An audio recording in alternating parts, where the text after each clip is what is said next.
الكامل بالارقام الذهبيه مع بعض طبعا الخطوط العنابيه، لان عناب سدير هو المشهور به هذا الفريق. بدايه شوط المباراه الاول والهلال مع الفيصلي والاسبوع الحادي عشر من دوري زين السعودي المحترفين بعد استئناف لهذه المسابقه بعد عدد من التوقفات استمر ل20 يوما تقريبا بالنسبه للهلال في عدد مبارياته، وبين ايضا ما تم ايقاف الدوري في اكثر من مناسبه او في اكثر من مره خلال 11 او خلال 10 اسابيع فقط من دوري زين السعودي للمحترفين. هذا غير بعض المباريات المؤجله التي كانت يعني لم تضع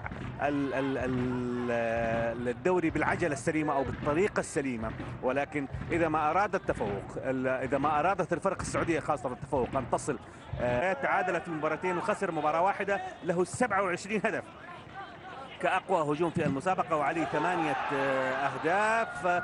هنا محاولة نتابعها لصالح الفيصلي، محاولة من الناحية اليمنى لكن محمد القرني في المنتصف يقطع كرة لصالح الهلال ملعوبة لنواف العابد.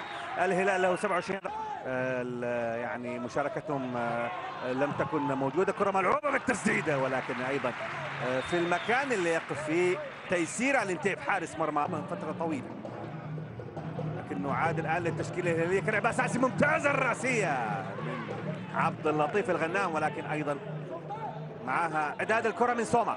عائد بعد ان تلقى العلاج، كره من الناحيه اليمنى بالتنفيذ الى سوما داخل منطقه الجزاء، اعداد ايضا ومحاوله للتسديد ولكن تتخلص. اعداد كره من اسماعيل العجميه، كره تصل لمحمد القرني، ملعوبه الى عبد الله الزوري داخل منطقه الجزاء. عبد الله الزوري عرضيه ممتازه بتمر لكن تتخلص من الدفاع، وتعود ايضا من سلطان النمري اللي حاول العوده في هذه الكره. عبد الله الزوري والتمريره احلى، استلام ممتاز من عبد العزيز الدوسري. عبد العزيز يحاول المواجهه الان ويحاول التمرير. عبد العزيز طويله الى نواف العابد لكنها طويله فعلا وتصل. عبد العزيز يتقدم، عبد العزيز الدوسري كره داخل منطقه الجزاء، يحاول التمرير والتسديد في نفس الوقت من ملعب الفيصلي تماما، يحاول التمرير، ملعوبه الكره لنواف العابد. نواف يعني عندما يكون هناك تكتل دفاعي المهارات مهمة، هذا ما يفعله نواف. والتسديدة من ويسلي لوبيز إلى خارج أرض الملعب إلى ركلة مرمى. التسديد أيضا لا يكون هناك عدد كافي لفك الاختراق. عبد القادر منجان وأيضا سلطان البيشي. شوفوا التقدم اللي كان من عبد الله.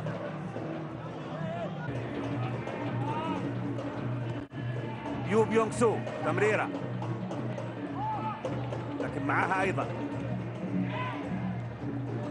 نابي سوما اللي خلصها داخل منطقه الجزاء. ما تزال هجمه لصالح الهلال، عرضيه من يوب يونغ سو تتخلص بالدفاع قبل ايضا تدخل عبد القادر منجان وتخرج. هجوم الهلال، ركنيه تتنفذ عاليه والمحاوله بالراس لكن الكره الى خارج ارض الملعب والى ركله مرمى لصالح الفريق. امام لاعبين اثنين تعود الكره مرتده الان. سلطان البيشي يتقدم بسرعه لصالح الهجمه الهلاليه. سلطان ما يزال يحاول في هذه الهجمه ملعوبه الى عبد العزيز الدوسري. عبد العزيز يرفع كره ويسدد بالتسديده المباشره، يسدد بتسديده مختلفين بدون اهداف. كره ملعوبه اماميه لاسماعيل العجبي في محاوله لصالح الفيصل. اسماعيل عرضيه، الكره تتخلص من يحيى المسلم الى خارج ارض الملعب الى ركله ركنيه هي ثالثه للفيصلي في زمن شوط المباراه الاول، ولكن لم تنفذ هذه الكره وذلك نتيجه لصافره حكم اللقاء سيد صالح الدول لينهي شوط المباراه الاول شوطا سلبيا متعادلا بدون اهداف بين الهلال والفيصلي.